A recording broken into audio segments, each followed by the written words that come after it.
this is Lisa from Mobile Tech Review, and today we're going to do an Android tablet smackdown between the new kid on the block, the Sony Xperia Tablet Z, and a real cult classic favorite here. This is the Nexus 10 by Google and built by Samsung, and we're going to compare them now.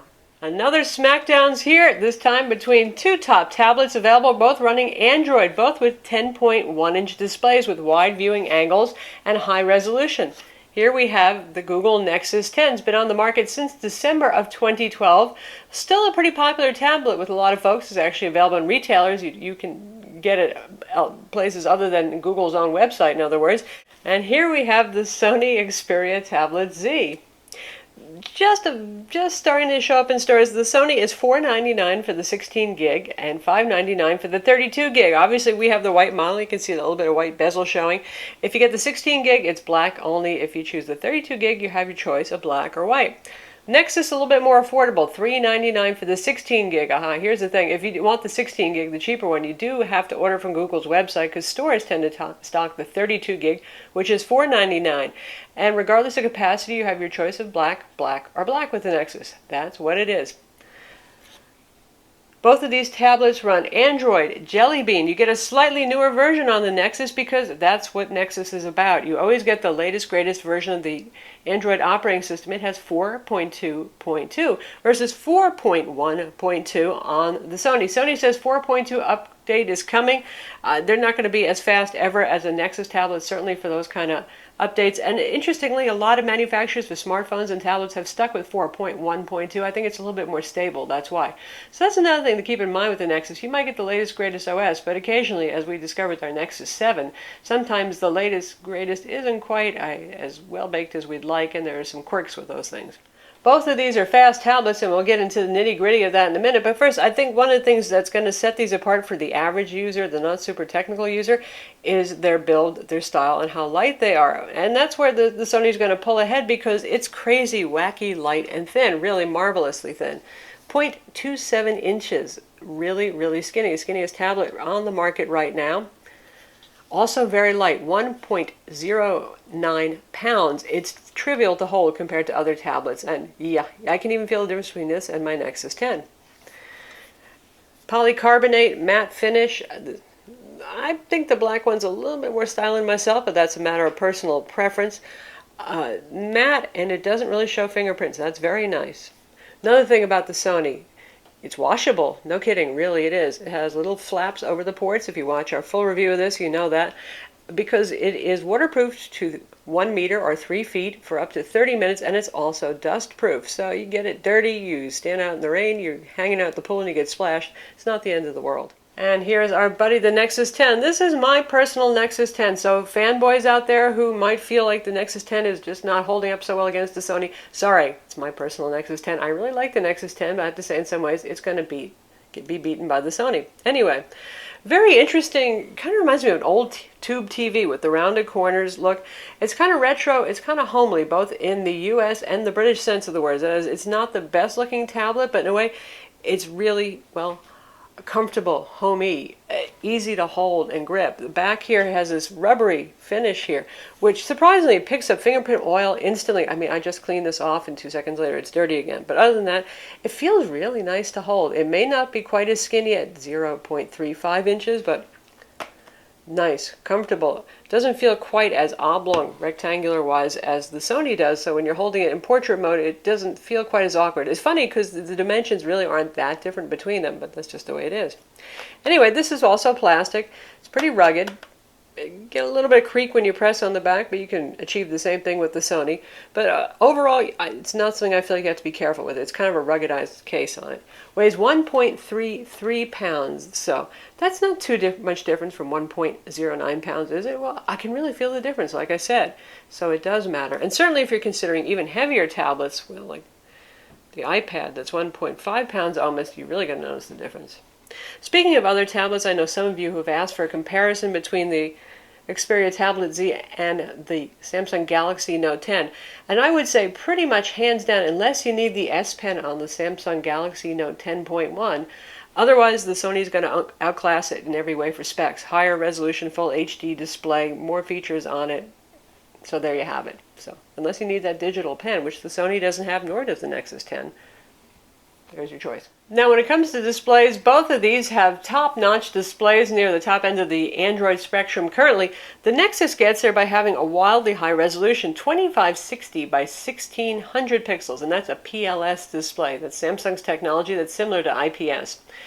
The Sony has a 1920 by 1200 pixel display, so full HD plus a little extra height as well, and very wide viewing angles. It uses their mobile Bravia 2 engine, which really brings out colors and contrast, and it adjusts dynamically depending on the content you're looking at. So you get a really nice visual experience. I thought my Nexus 10 was a pretty nice looking tablet until I saw it next to the Xperia Tablet Z here. Look at the difference in the green. See how rich and vibrant and bright green it is right here, these little trees? And this is just a little bit dull looking. And obviously the level of the contrast here is higher on the Sony as well. So pixels aren't everything. I mean, once you go up to full HD or full HD plus like we've got on the Sony in the same 10.1 inch size, I mean, I think you've got plenty enough pixels there. This is 224 ppi versus 300.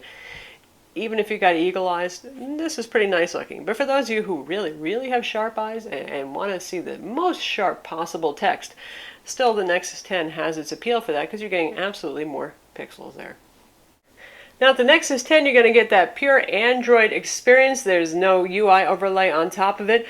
Just is what it is, and it's fast. It's nice. I don't say that that's a bad thing. Often I've felt that customizations done by manufacturers have actually helped make Android a little bit more friendly and usable and expedient, but in this case, Google is on the right track with their tablet UI here.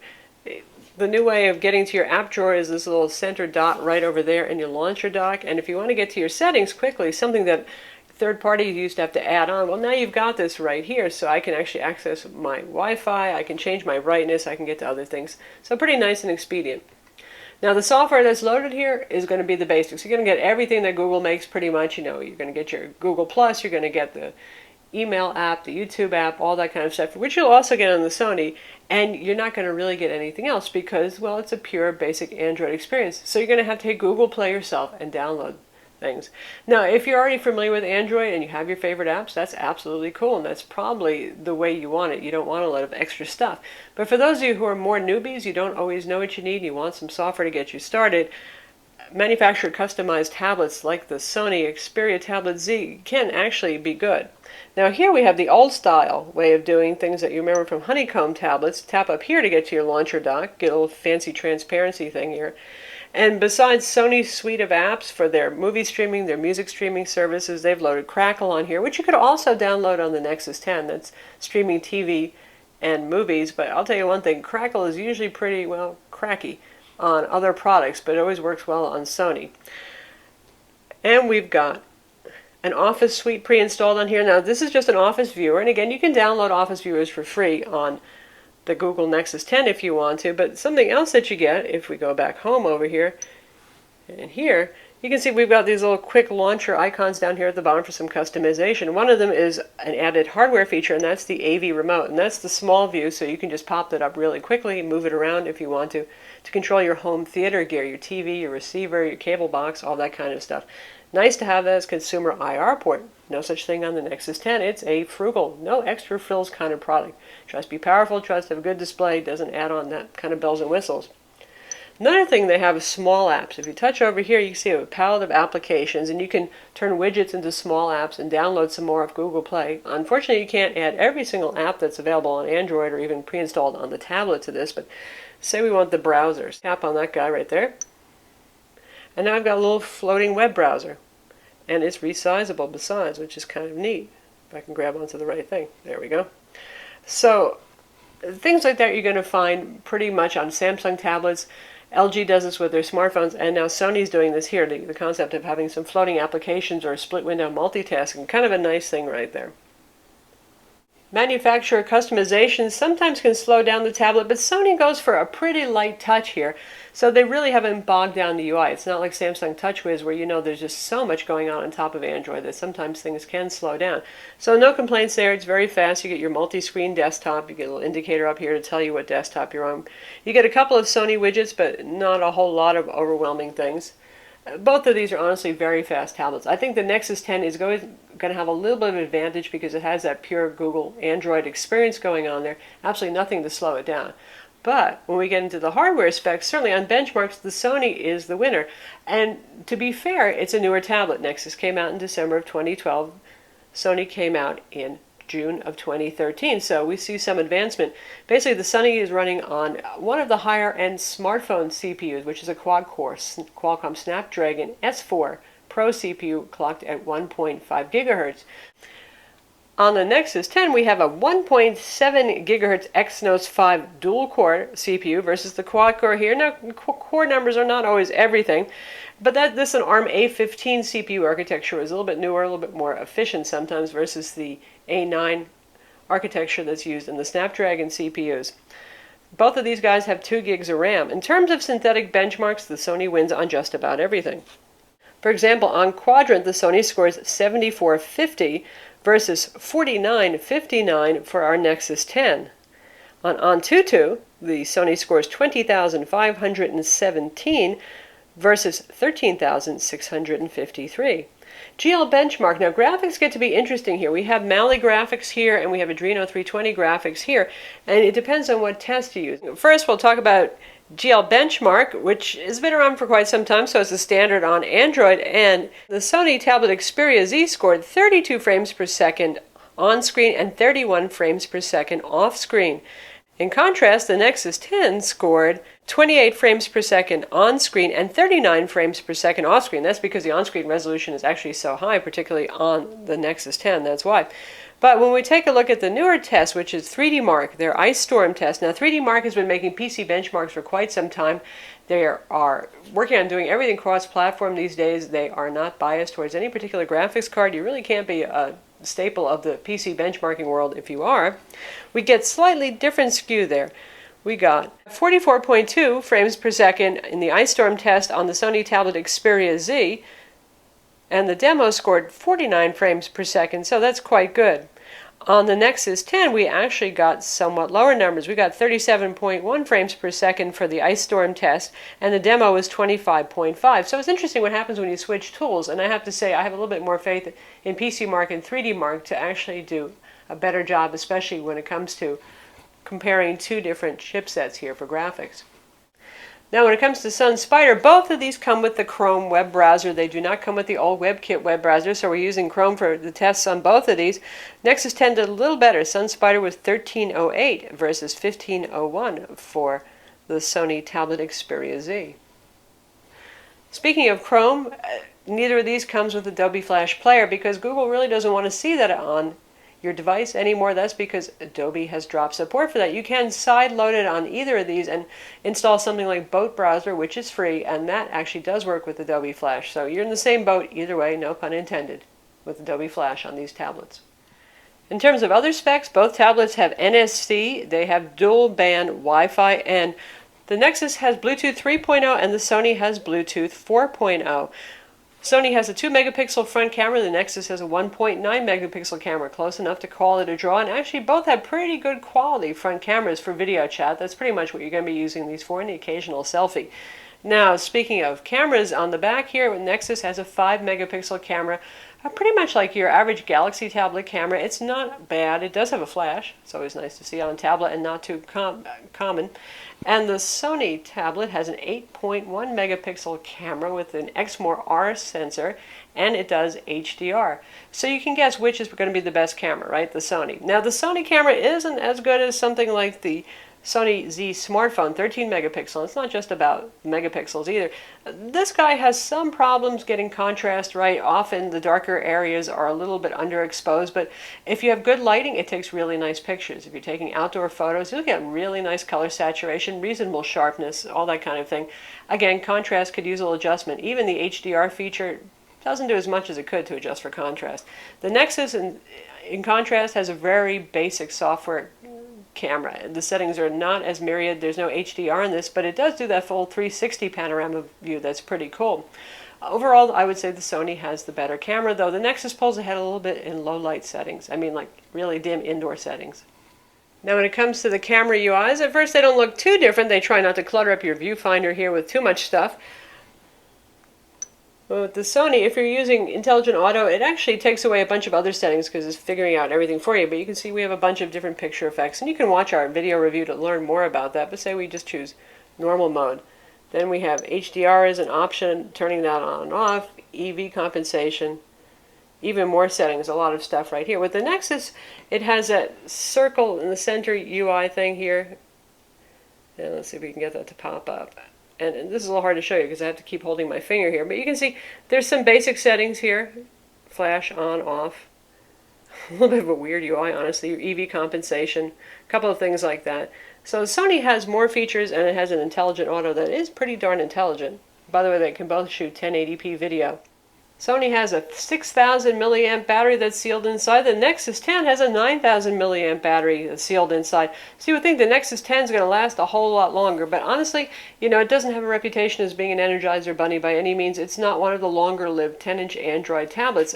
The even higher resolution display is more demanding of power. And the Exynos CPU is a pretty power-hungry beast. So far, using both of these, I've had about the same run times with each of them.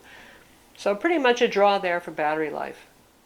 When it comes to ports, both of these guys have 3.5 millimeter headphone jacks. They have micro USB ports. The Nexus 10 has a micro HDMI port, while the Sony goes with HDMI out via MHL adapters. You're going to have to pick up the MHL adapter if you want to do that. Sony has all the ports under little rubber doors because, well, it's waterproof and dustproof, so that's the way it is. If you never get dirty or play in the water, then you're going to find those annoying. Otherwise, you'll appreciate them just fine. When it comes to USB, the Sony has USB host. Really nice to see. It works with Sony's own USB host adapter, a little dongle adapter they've been selling for their older tablets, and it works with some generic third-party ones we have. It works with flash drives, game controllers, keyboards, mice. Does not work with external hard drives. It doesn't put out enough power. However, it can charge your PlayStation DualShock 3 controller, and it has drivers built in to work with that wirelessly, which is really cool, or over USB if you want. Nexus 10 is a little bit of a strange case. For some reason, they disabled the mass storage for USB host feature. You can use game controllers, keyboards, mice, that kind of thing. So I picked up something called Nexus Media Importer. It's like $1 or so. It's a utility that actually enables that feature, so you can mount external drives on the Nexus. A very important thing is the Sony has a micro SD card slot to expand your storage. Now with Android 4.0 and up, you cannot install apps to cards, but you can install all of your media, your movies, your music, your documents, all of that kind of stuff. So expandable with SD cards up to SDXC high capacity cards. Nexus, Google hates removable storage. They want to see it going away, so you cannot expand storage, which means you probably should get the 32 gig unless your requirements are pretty darn light there, because what you got is what you got. You can't expand it. When it comes to web browsing, both of these are fast and responsive. Pinch zooming, HTML5 video is supported. You can see that the whites are a little bit warmer on the Sony, which I actually like better. It's a little bit easier on the eyes. It's up to you how you feel about that kind of thing. They're pretty close when it comes to brightness. The Nexus 10 is about 20 nits brighter, which isn't a real big difference there. Again, with the Sony, the thing that you're really going to notice is the difference in color saturation and contrast, which is superior. But then again, you're going to get even slightly sharper on text if your eyes are good enough to see it on the Nexus 10. And how about when it comes to gaming? Now, don't get distracted. Again, you're going to notice the really nicer, more vibrant colors on the Sony right here. But now that we're not talking about that, these are both very fast tablets. They are more than capable of handling any game on the market. The Nexus 10, some people have complained that it bogs down a little bit in games once in a while because it has an even higher resolution display. The more pixels you have to push, the more performance is going to suffer. But honestly, I've really enjoyed using it for gaming, including demanding games like, well, Bard's Tale right here and Real Racing 3, those kind of games. Lastly, as we get into multimedia, the Sony, by the way, has an FM radio, something you don't always see in tablets, so those of you who love FM radio, that's there for you. But we're going to talk about speakers right now. Both of these can handle 1080p video playback, no problem. They're more than capable enough. They're some of the fastest tablets on the block. But speakers, you would think the Nexus 10 has an advantage. These little grills right here are little front-facing speakers. That's something that Samsung's been doing on their Galaxy tablets lately, and since they make the Nexus 10, we get the same benefit there. So it should be the louder tablet, shouldn't it? The Sony, on the other hand, has speakers that fire off of the corners. A little slit here, a little slit here for your left speaker, and likewise the same thing going here. And I'll say the Sony is not super duper loud. It doesn't have super duper bass, but surprisingly, it's been louder than my Nexus 10. So let's compare. The choice is yours. Because right now, Korea, Japan. We're almost at max volume, by the way. All over the world. Guys are training 24/7. Nexus 10 is just not a loud tablet. All over the world. Concentrating 24/7. And here's the same thing on the Sony. I have to shout over it. Do you? Next year. France, we've got Germany, we've got... And look at the color saturation and contrast. US have got Brazilians, and of course the favourites, the Koreans. It all comes... So, well, the Sony certainly is louder for those of you who need to combat other people who are in the room and you want to be the noisier person. Both of these have pretty nice sound out through headphones and Bluetooth. Again, I would give Sony the edge there. They know a lot about making home theater gear, AV equipment, that kind of thing, and this sounds particularly nice through headphones. So there you have it, the tale of two tablets that are at the higher end for Android tablets. Obviously, the Nexus 10 is going to be a little bit cheaper. It's $100 less. It's a little bit older by about 6 months, and you know how technology is. It rolls forward. So it's a little bit less cutting edge in terms of performance, but still one of the faster tablets on the block. You're going to get that higher resolution display here. You're going to get better color and contrast on the Sony, and also a lighter and thinner tablet, and yes, it is noticeable. More creature comforts, more fancy features, your FM radio, your AV remote control here. The appeal of the Nexus is you get pure Android for those of you who just want to play with ROMs and you don't want any added-on software by the manufacturer. That certainly has its appeal. By the way, either of these can be rooted and you can put custom ROMs on either. Sony is actually very open with the developer community, which is pretty cool. So they actually support folks who tinker around with their tablets. So that's our smackdown between the Sony Xperia Tablet Z and the Nexus 10. Both are available now. The Sony's going to cost you $100 more, but I hope you see what they both have to offer. And in terms of features, clearly the Sony is going to be the winner. It has a whole lot more bells and whistles on it, but there's still that lovely Nexus purity right here and the higher resolution display. I'm Lisa from Mobile Tech Review. Be sure to visit our website and read our reviews of both of these products, watch our video reviews, and subscribe to our YouTube channel.